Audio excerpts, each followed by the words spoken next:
my friends, on their way to my house. They saw this bouncy house from a different party, and they announced it to the party in my basement. They're like, hey, there's a bouncy house down the street. All these kids just walked out of my basement, and we went to the bouncy house to go check it out. So a few kids got in there and started bouncing around, and the owners walked out, and they realized there's a whole bunch of kids just bouncing in their bouncy house that aren't at their party. So they went to these kids, and they were about to yell at them. And so I got in between, and I was like, hey, reasonable mistake the kids made. They were just trying to have a good time. And before it escalated, me and a couple of kids decided that it was best to just sprint away from that situation back to the house.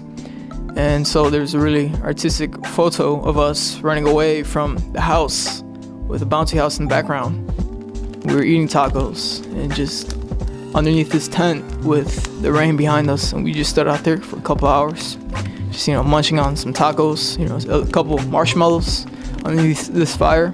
We went back to the basement, and we just stayed up the whole night playing Mario Soccer. We decided to sit down and watch some TV, but since we were up for almost 24 hours, we all almost fell asleep watching TV. So after that, we decided to call it a day, and we went our separate ways that evening.